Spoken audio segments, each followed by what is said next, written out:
Back for another edition of In the Huddle. Carl Dukes put him up along with my man Jason Canfora, and of course Brian Baldinger, part of this podcast as well. He will join us later this week to talk about the upcoming games, but we got to talk about what happened this past weekend, and we start with last night. We record this on Tuesday, guys, coming off of a big Monday night. 2 Monday night games. One game sucked, Jason. The other game was competitive and fun to watch. But everybody this morning is waking up and realizing that Jared Goff went 18 for 18, was perfect last night. It's one of the storylines. He also caught a touchdown on what was considered a Philly special type play, if you haven't seen it, where he hands it off and then runs, and Amon-Ra St. Brown throws the ball back to him. But let's talk about the Lions, man, because they put up 42 points. We know the defense is good, even though Seattle came in and they scored 29 points on them last night. But I think this Lions team, we knew this going in. We said it in the offseason. They're going to be good. They have the one L. I think Dan Campbell put that on himself. Tell me about the Lions, man, because I like what I saw last night, and I like how well they played on all sides of the ball. Yeah, I mean, look, I think they needed a bounce-back game from the quarterback. Like, they probably would admit themselves they got a little too pass-happy the first few weeks of the season. Got a little disoriented. It cost them in that game against the Bucs. I thought they'd go to Arizona and road grade them and, establish Montgomery and Gibbs, and they did. And they did the same thing in this game as well. And they certainly have cut down on the volume in the pass game, but the efficiencies are off the charts. And it's a dominant offensive line. Both running backs are in peak form. Laporta hasn't seen the target share of last year, perhaps, but you know what he's capable of doing. Everything was humming last night, and it surprised me a little bit. These teams now have played 4 straight games that have gone like well over 70 points. Like these games get bonkers when they play. I thought Mike McDonald had the secret sauce to slow down that offense. At least he did last year with Baltimore. That was not the case, and the Lions kind of scored at will. I'm a little concerned about the Lions defense. That this is Gino kind of had his way with them as well, and there were a couple of weird calls in this game, but like it was Kenneth Walker's first game back in a while. He was getting off. Like, I was surprised they could run on Detroit the way they did, to be honest with you. So I think there's positives to take from both teams, like Seattle's not phony. Seattle has some individual brilliance. I agree. And they played that game basically without their D-line, which was going to be a problem, and they probably weren't going to win. But I think on the offensive side of the ball, they can there's some things they can build on. And defensively, they didn't have a full deck. And maybe they needed to be knocked down a peg defensively. It's not going to be a magic carpet ride. Just because we've got this new head coach who's a boy genius doesn't mean everything's going to go our way every week on that side of the ball. So I think they're both playoff teams, Carl. And I know that's not a big, revelation about Detroit. But I think Seattle can grow from this. But I mean, Jared Goff had struggled against Seattle his entire career. Jared Goff had struggled mightily against Mike McDonald the one time he'd faced him. And Jared Goff didn't struggle a single minute of that football game last night. It was a masterful performance. 18 of 18, 292, 2 touchdowns. He was sacked 3 times, to your point about the defense for Seattle. But a 155 quarterback rating. Here's where I'm at with Goff. When the Rams and Sean McVay decided to trade him, right, and everybody went, oh, he's not any good. Yeah. Brad Holmes, the general manager for the Lions, obviously was there with the Rams when they drafted him and knew what he was getting. And I just think we got to give credit, man, to the Lions. It's the first thing they did. They went and got a guy that they felt like, hey, he can lead us and get us to a Super Bowl, which is obviously the key. Nobody says the guy's going to come in and win one. So where's Goff, man, in this pecking order? We always talk about, Jason, hey, all these guys, and we want to put them in front of Jared Goff. Jared Goff's really damn good. I don't know. I mean, Jared Goff is – I mean, look, if you want to get into quarterback tiers, he's not – you can't put him up there physically with Lamar Jackson, right, and Josh Allen and, Joe Burrow and Patrick Mahomes. Like, he's not – but he's absolutely in that next tier. I mean – you can win a Super Bowl with Jared Goff. I mean, especially the way that team's built. And I don't think you can say that about more than probably maybe 10 quarterbacks in this league. Maybe it's more like 8, but he's right there in that next tier. There's going to be a lot of people who regret or already do regret the quarterback extensions that they did in the last 6 months. This is not one of them. Especially if the offensive coordinator really doesn't want to be a head coach, and Right. I'm not sure that he does. Like, this thing is set up to continue to be a thing for a while. Like, a year from now, do they want to pay Gibbs and Montgomery? Maybe not, but I mean, they'll find another. They'll find another running back. Once they extend Gibbs or whatever. But like, you look at how they're built. I do think it's sustainable. He loves playing in the dome. I think everything there is set up for him to continue being a top 10 quarterback in this league. You talked about two elite guys. Let's shift gears and talk about the game on Sunday night. I thought it would be a lot more competitive than it was. Bills only scored 10 points. Give the Ravens and their defense credit. But I got to give credit to Todd Monken. Todd Monken, where the hell has this been? This is why you signed Derrick Henry. Give him the ball. Guys, Derrick Henry was a yard short of 200 yards on Sunday night, 24 carries, 199, and a touchdown. Jason, this has got to be the formula, right? I mean, take that pressure off of Lamar. You don't have to ask Lamar to be Superman every week. No, I mean, they have an identity now. They figured it out. Derrick Henry looked. Remember, this Derrick Henry was under center more than any running back in the league at a time when everybody's going pistol and shotgun more than ever historically. And the Ravens were the most pistol shotgun heavy team in the NFL, while Tennessee did it the least. And the first 2 weeks, you saw him tippy-toed. You saw him not sure. You saw an offensive line that wasn't very good. Nothing looked streamlined. Nothing looked airtight. And remember, Henry didn't play it all in the preseason. Lamar didn't play it all in the preseason. And the starting 5 offensive line was never together in the preseason. So there was going to be, and you usually think the running game is plug and play, but it wasn't. And it really took, a couple of weeks for them to sort it out. And then they came out committed to run on a Dallas team that didn't have any D tackles, and they destroyed them. And then, Buffalo knocked the heaviest in the ass team in the NFL. Not a team loaded with anchors. They decided they were going to run on them, and Buffalo didn't really sell out to put their biggest personnel on the field, and it just became an utter mismatch. And yeah, do I think that's going to hold? Like, Carl, their running backs had over 300 yards from scrimmage. I mean, they were 9 of 9 throwing to the running backs. Like, Derrick Henry ran for 199. Justice Hill had 100 yards of scrimmage. Like, it's a real thing. It's a real thing. When they had their fullback, Pat Ricard, on the field, they ran 20 times for over 200 yards, 8.7 per carry. Carl, 6.3 yards before contact. Now, that's a little skewed because of the 87-yarder to start the game. Sure. But, I mean, they ran the ball a lot. And the fullback was on the field a lot. And they averaged 9 yards a carry and 6 yards before contact with the fullback on the field. Like, yeah. And they started throwing out of 21 and 22 personnel a little bit more. And they hit the shot to Likely, and they hit a shot to Flowers, and they had a shot to Andrews that he somehow dropped. Like, that's the next step. Like, now you're going to see them under center with the 300-pound fullback and the 250-pound running back, and they're going to go play action, and you have to bite because this is now the leading running back in the NFL, and it's going to freeze everybody. And they've got 2 move tight ends and Likely and Andrews who can beat you 20, 30, 40 yards downfield, and you're going to start seeing them hitting chunk plays out of under center play action. And when that hits the way I think it's going to hit, like, do I want to be a Ravens wide receiver? Not really. Like, they're going to live out of personnel, but, and on the other side of the ball, that's the first time that Zach Orr looked like Mike McDonald. I mean, on the sidelines, he looked confident. He was getting more exotic with some of the looks he threw at Josh Allen.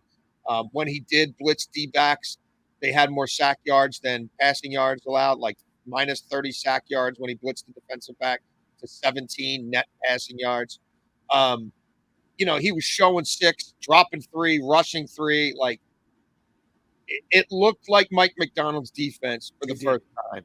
So, like, yeah, I think things are coming together. They play the Bengals this week. Lamar has historically put on a show when he goes to Cincinnati, very close to Louisville, where he played college ball, obviously.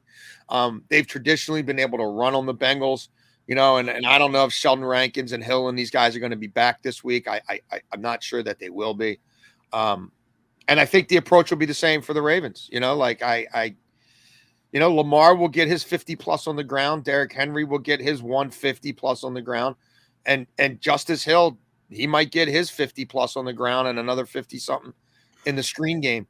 To your point about Todd Monken, he's gotten Lamar Jackson to understand the importance of checkdowns and horizontal passes to the running backs. Easy. And take the layups, man.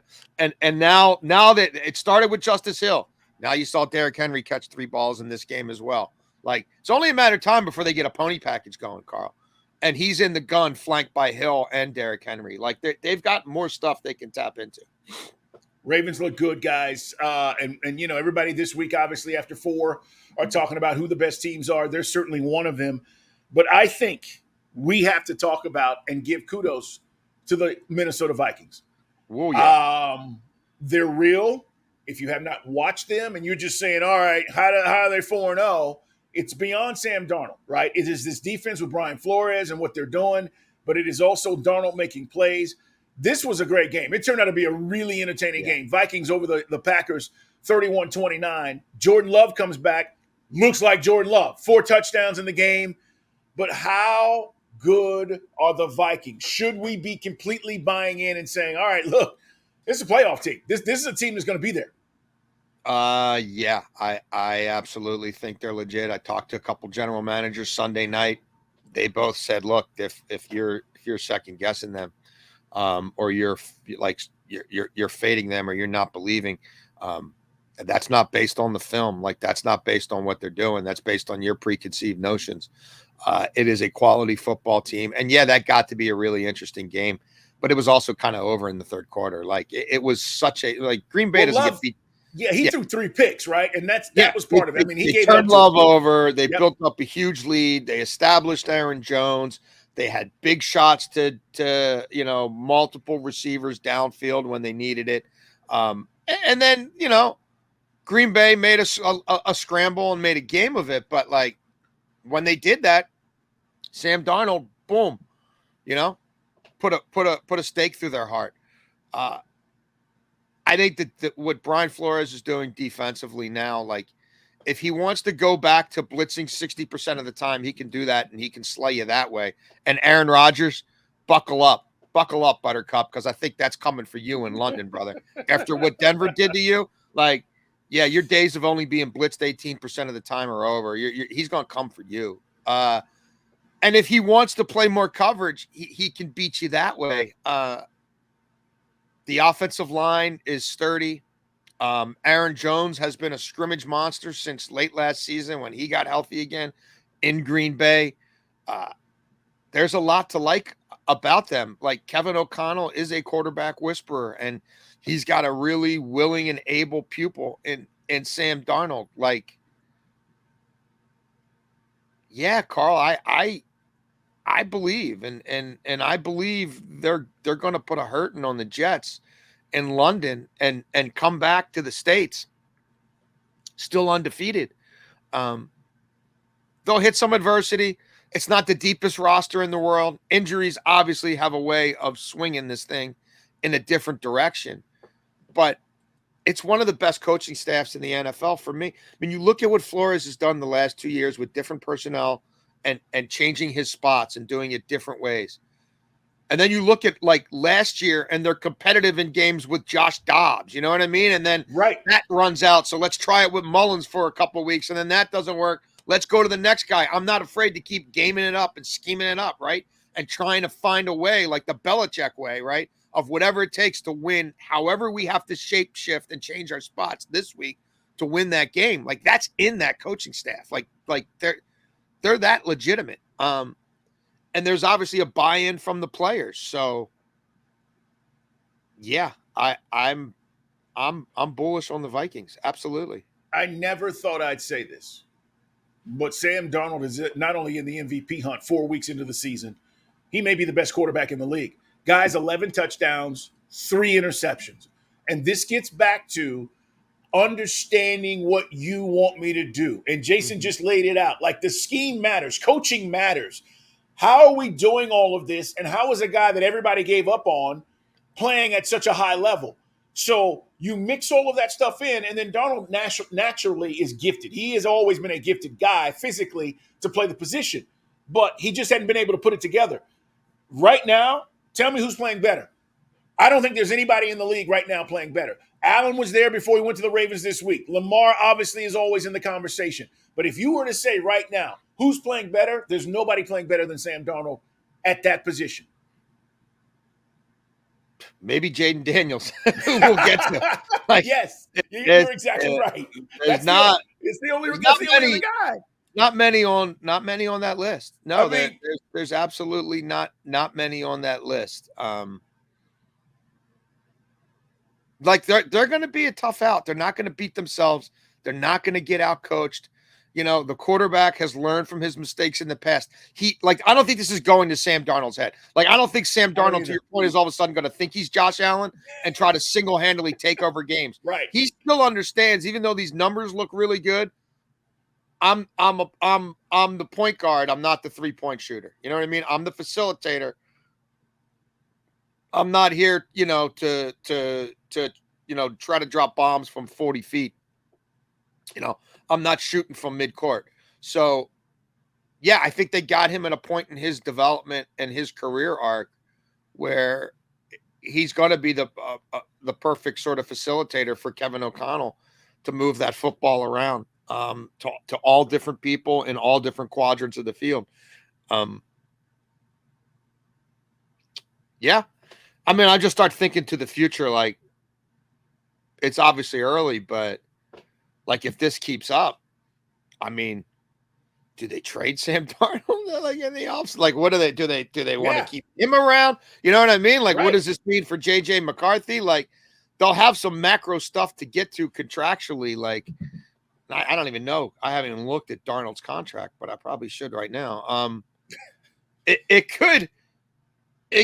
could beg some interesting, like, first world problems, like not bad problems, but some interesting decisions for them moving forward, because I don't think this is just a blip. Yeah, he's a UFA after this year. Like, do they try to, you know what I mean? Do they try to sweeten that pot?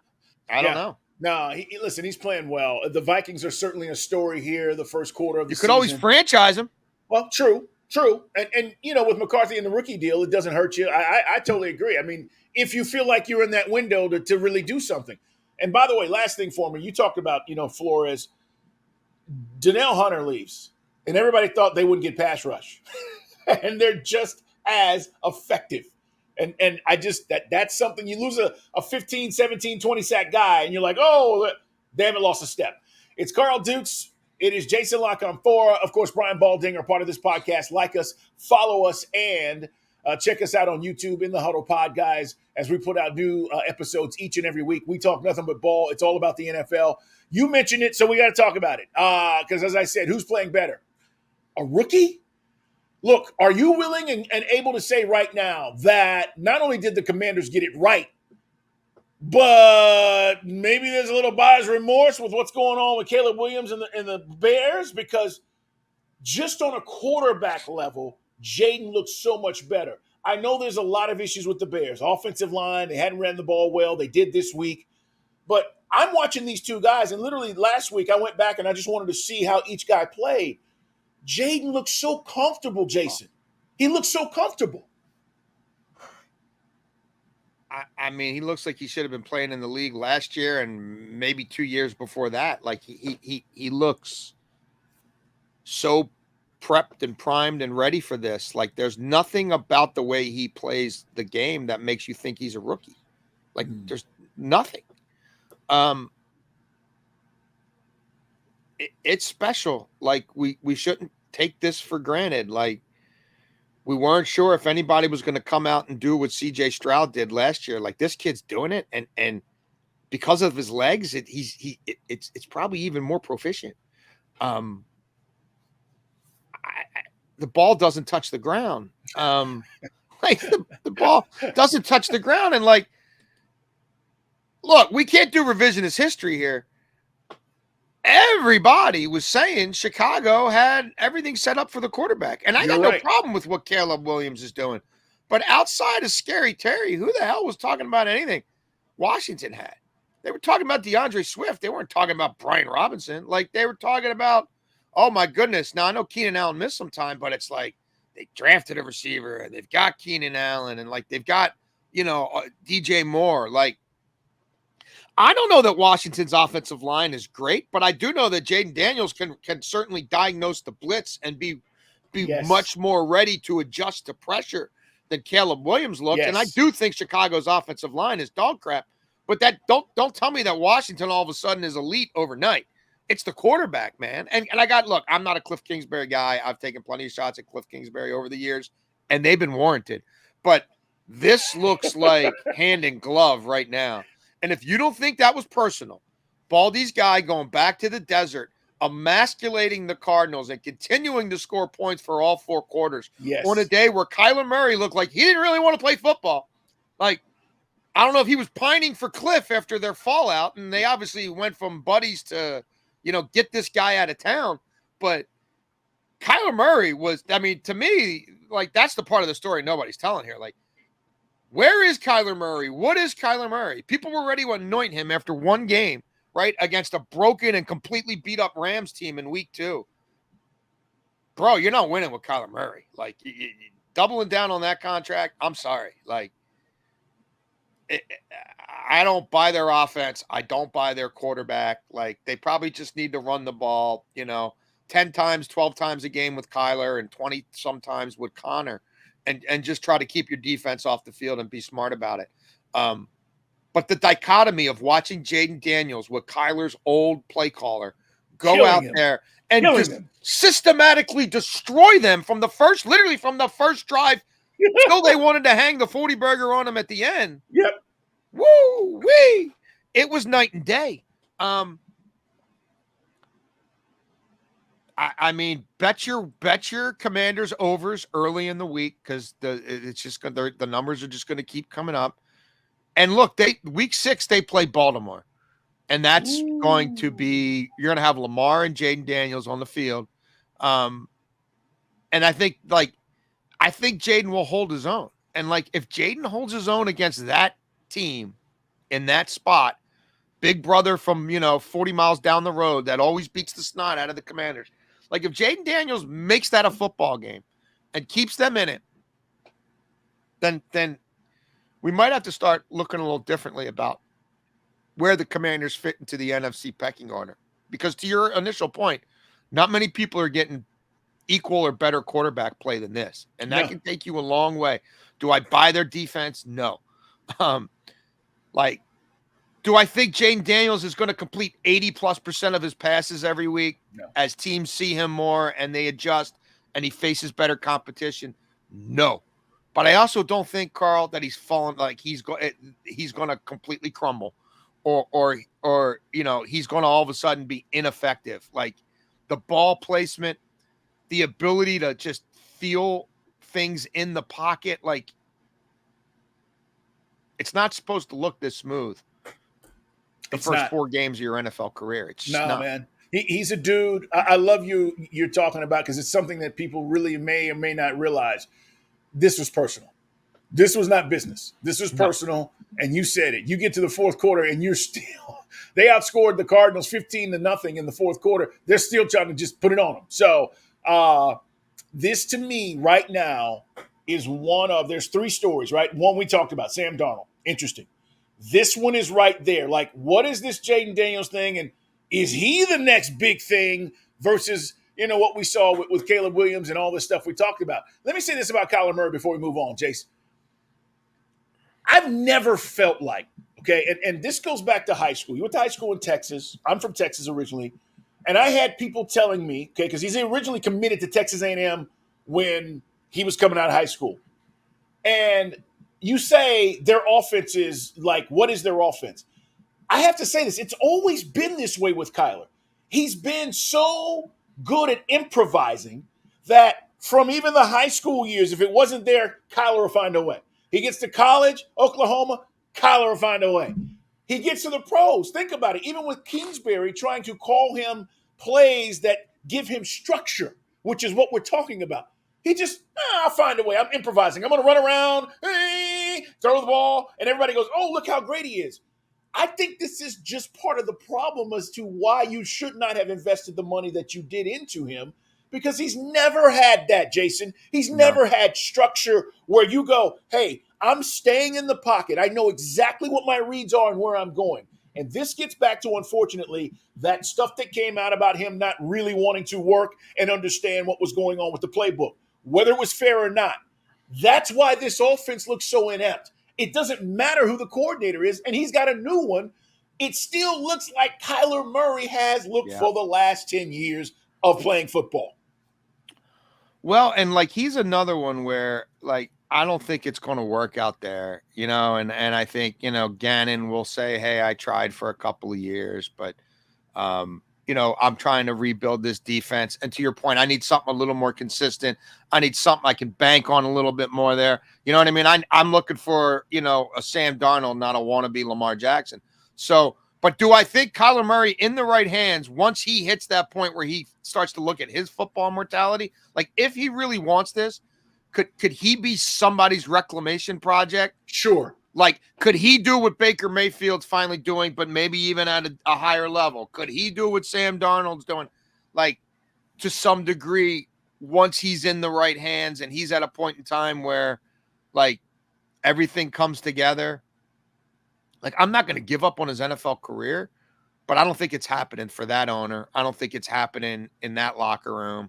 Like, I think that well is kind of poisoned. Like, and I don't think this is going to be a redemptive season for the Arizona Cardinals. I think we're going to look at the Arizona Cardinals and say they still got a lot of work to do to compete in that division, let alone the NFL at large. So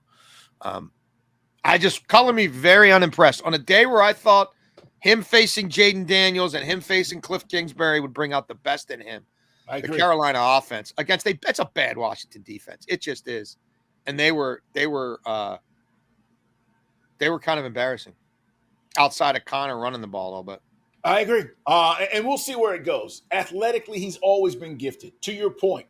But does he want to buy into whatever it is that these coordinators are trying to get him to buy? And he's not done it, guys. He's never done it, at least at the pro level. At college, Oklahoma, I hold up a sign of a face and you throw it to that guy. I mean, give me a break. Yeah. Let's talk about something that is close to your heart. Jets, Jets. All right, so here's Aaron Rodgers. What a crap show that was at Denver. I mean, like, 10-9? Where's this offense that was supposed to be so explosive, and Aaron's back? And Jason, come on, man. What's going on with the Jets? Carl, last year with Zach Wilson as their starting quarterback through 4 weeks, they averaged 4.7 net yards per play, which is an ugly number. Want to take a gander as to what that offense is averaging per play through 4 weeks with the great and mighty Aaron Rodgers at the helm? It's got to be more, right? 5.5? 4.8. Last year, through 4 weeks, Garrett Wilson had more receptions for more yards with more touchdowns on 36 targets through 4 weeks than he does this year through 34. Their star number one wide receiver in his prime is seeing less of the ball through 4 weeks this year than he was last year. And last year they were getting, last year he had the worst quarterback ever, right? I mean, it was all Zach Wilson's fault. That's what, you know what I mean? That was the narrative. The fraud head coach and the fraud offensive coordinator. Well, we got saddled with this terrible quarterback, but wait till our guy plays. Like Breece Hall last year through 4 weeks was averaging 6.1 per carry. With Aaron Rodgers back there, who, oh boy, you're going to have to respect him. And oh my God, They won't be able to stack the box. What's it going to mean for Breece Hall? 3.1 yards per carry. Okay, the Jets are 27th in the NFL in rushing with this 40-year-old grumpy bastard as their quarterback. Like, their two offensive stars have less production with him than they had through 4 weeks with Zach Wilson, and the per-play average is identical. When they've played teams outside of their division, they have yet to produce 266 yards in a game. Wow.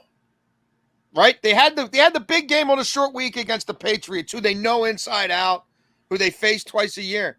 Like, you look at who they faced. Tennessee, supposed to finish last in that division.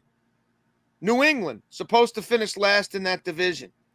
Denver, supposed to finish last in that division. Like, they've only got 2 wins, and they should have lost to Tennessee. Like, Aaron Rodgers is throwing 25% of his passes to running backs. That's the second highest total of a starting quarterback in the NFL. Like, Aaron Rodgers is only pushing the ball 20 yards down the field 7% of the time. That's less than half his career average, and it's at the bottom of the NFL. Like, and now he's getting hit. And the right tackle's out, Morgan Moses, so we're playing a kid. And so Aaron Rodgers is going to show that kid up, and he's going to embarrass that kid, and he's going to go out of his way to talk about Morgan Moses at the same time he's bitching about the weather in September after he laid an egg and Vance Joseph absolutely emasculated him and the guy who rides shotgun in his car, Nathaniel Hackett, right? The fake offensive coordinator and the fake star quarterback got utterly exposed, and it's not going to stop. Nobody blitzed him the first 3 weeks as they kind of see what this thing was. Vance Joseph blitzed him half his dropbacks, and he didn't like it. So what do you think Brian Flores is going to do this week? Carl, the next 3 weeks, they've got the Vikings, the Steelers, and the Bills. They can get after the quarterback. Like, what do you think that's going to look like? Do you think he's going to throw the ball downfield to Garrett Wilson all of a sudden now? Or do you think it's going to be even more chuck and cover? Like, as he gets physically beat up and the toll of travel, they've already been to San Francisco, right? They've already played a short week. Now they're going to London. Then they got to come back from London. Do you think his legs are going to get stronger as the season goes on? Or do you think at age 40 he's going to continue to get beat down? Like, dude, I never bought it to begin with. And this might be as good as it gets. Like, I don't buy anything about it. Like, talk to a D coordinator who faced him. It's like, you know, you kind of know where the ball's going, right? The ball's going to Breece Hall, and when he needs a play on third down, it's going to Lazard. And, like, maybe he'll chuck it deep once or twice and try to draw, underthrow the ball and try to draw a PI to Garrett Wilson on a go route. But there ain't much of that. Like, how can Garrett Wilson be worse with Aaron Rodgers than he was with Zach Wilson? Most puzzling thing you've said. Except the quarterback's washed. Like, because Aaron Rodgers is washed. And, like, Zach Wilson could at least extend the play to a point where they do something in a scramble drill, and you'll get some of that with Aaron Rodgers, but you're not going to get it nearly as consistently as he once was able to. And he hates the head coach, and that's obvious. And do you think Nathaniel Hackett? Wait a minute, Jason. Just because he didn't hug this guy, and they're fighting about cadence and whose offense is it really, and what's the problem here? Yeah, there's some dysfunction there. There definitely is. And you think Hackett's going to figure it out? No. And I'm looking at Brian Flores, right? And this is really interesting to me. He owns the Shanahan family tree. We talked about that when they faced San Francisco a few weeks back. But you look at who he's faced. So he gets Shanahan, he gets the master, he shows him up again, right?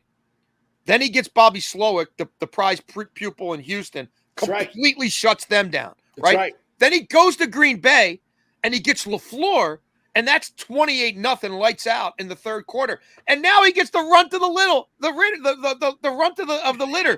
Little Nathaniel Hackett, who used to, hold the water while LaFleur called the plays in Green Bay, right? He used to make sure hey, Aaron, your helmet looks great today. Hey, Aaron, I love your hair. Hey, Aaron, you need a ride? You need a ride anyway? Hey, Aaron, you need a donut? You need a coffee? Right? That guy in Green Bay, right? Because that's what he was, and he had the right last name. And, correct. Nepotism in this league will carry you far, right? Right now, Flores now he gets that guy at the end. You don't think that's the exclamation point? You don't think that defense is going to be ready to be prepared? They've seen derivations of the same offense 4 straight weeks, from the best to the best of the AFC to the second best in Green Bay, and now he gets this mess after Vance Joseph just laid out another blueprint to knock them out? Dude, I mean, I got GMs telling me they don't think Aaron Rodgers is making it through the season, either because he waves the white flag or physically he just doesn't get there. Like, Tyron Smith is not a great left tackle anymore. No. Right tackle's now an issue. Like, they can't run the ball. There's no his play action. There's no play. There's no downfield deep shot play action. He's not pushing the ball downfield. You think he's going to start? Like, if they're 2-3 and then 2-4, do you think that's when he starts airing it out and he's getting hit 15 times a game? Good luck. Let's talk about something that's close to your heart, Jason. Jets. Jets. All right, let's keep it moving. It's in the huddle. Carl What Dukes, a franchise. Jason Oh, Lock up and for watch. What? Woody Johnson will What? go out and try to trade for Devontae Adams. Watch. Oh, because Aaron that'll fix it, right? Because that's what like just watch. That's what they'll do out of desperation. That won't work either. Like, just keep an eye on that one. I'm surprised that hadn't happened. But you're right. I mean, I know that they tried, or they at least had conversations in the offseason. At least the Raiders admitted that teams came at them trying to get Devontae, and they were like, no, we're out. All right, a couple of more things we got to get to here. Talking about following up week 4 of the National Football League. And by the way, I'm with you overseas. Not only does Minnesota win. Bloodbath. That's what I think too. Let's talk about Kansas City because they lose Rashee Rice. They've not looked great offensively, okay? Atlanta, they found a way to win. This weekend, they found a way to beat the Chargers, 17-10.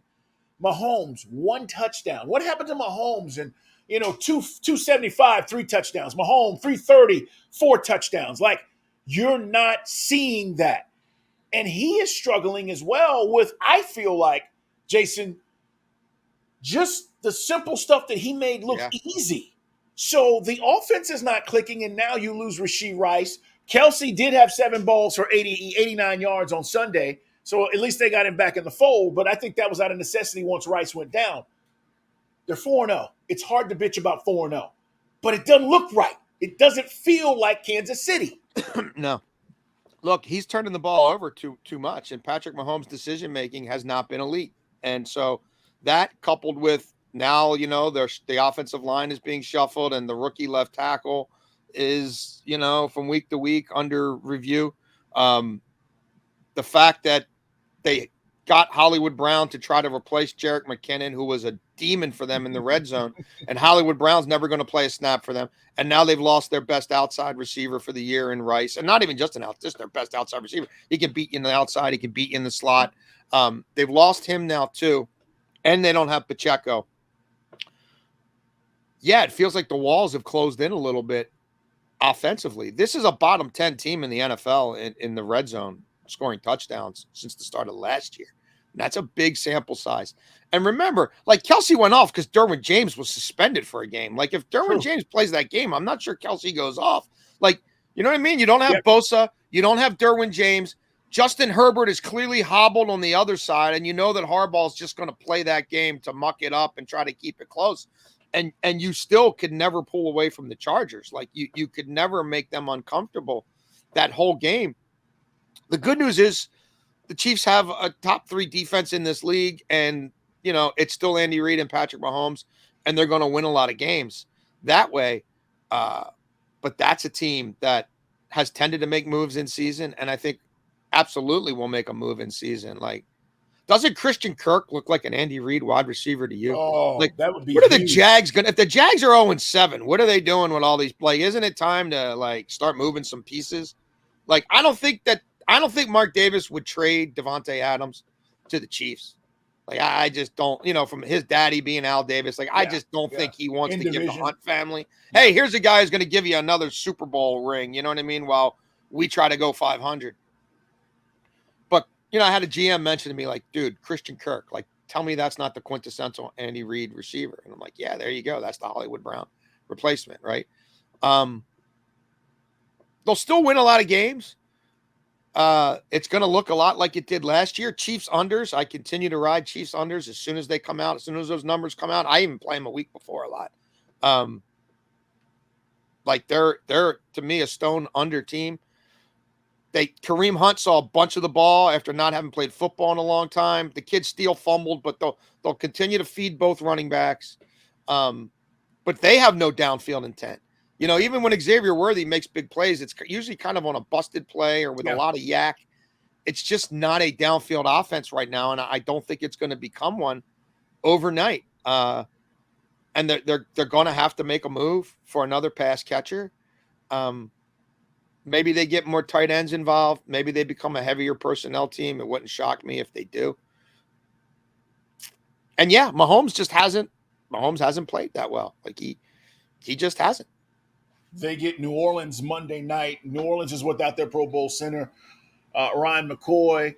Taysom Hill got banged up in this game against the Falcons this weekend. He's a huge part of what they do offensively. Not sure. If this was in New Orleans, I'd probably lean New Orleans, but, it's in Kansas City on Monday night. So we'll see. Yeah. Last thing, as we talk about all the things that are going on, Thursday, Baldy will be here, guys. We'll chop up heading into the weekend, Thursday night football, obviously, and what's going to happen as we get to some football early in the morning on Sunday over in England. Steelers, Cowboys Sunday night, some things to look forward to. Philadelphia, 9 games without a touchdown going back to last season. I saw this with Jalen Hurts. I don't know what that stat says. I don't know if it means as much as we think it does, but they gave up this is the bigger one for me, Jason. They gave up 445 yards against the Tampa Bay Buccaneers. There's a problem in Philly. Yeah. It's not the Philly special. There's a problem in Philly. And at some point, we both know this finger's going to get pointed at Sirianni. Oh, yeah. They paid Jalen. He's been short with some of the answers on, hey, what's going on? Why aren't you guys clicking? And, he's like, sometimes, and I don't know. And I'm not sure what's happening. All I know is I think the clock is ticking right now when it comes to Sirianni. And if this continues, it's only a matter of time. I mean, you give up the game at home to Atlanta. This was a game, again, where I didn't think they were competitive. I didn't think they looked like they should have looked. Eagles lose to Tampa Bay. And by the way, Baker Mayfield put on, he's been great. Yeah. You got to give him credit, man. So, Philly, what's the deal? Where's this going? Well, I think the way that team has shaped up through a quarter of the season, there's major issues defensively, and Vic Fangio is not going to fix them all. And Vic Fangio may have lost his fastball. He may just be a little bit sort of set in his ways at this point, and a little too grumpy to relate to some of these players. And it just might not be a fit. So, they need points, man. That defense, I think, to succeed needs to be playing with a lead. But the offense, without their 2 stud receivers, isn't going to provide you a whole lot of support. So, They got to get the receivers back, first of all. And this is a team that I think is going to have to come out chucking the ball around. They're going to have to be like last year's Cowboys. They're going to have to get up on you early and throw to and look, they'll run the ball better than that Cowboys team did. But, I think they're going to have to throw themselves to leads and then, let Fangio sit back and play coverage, get a sack here, get a sack there. But they've got major deficiencies defensively.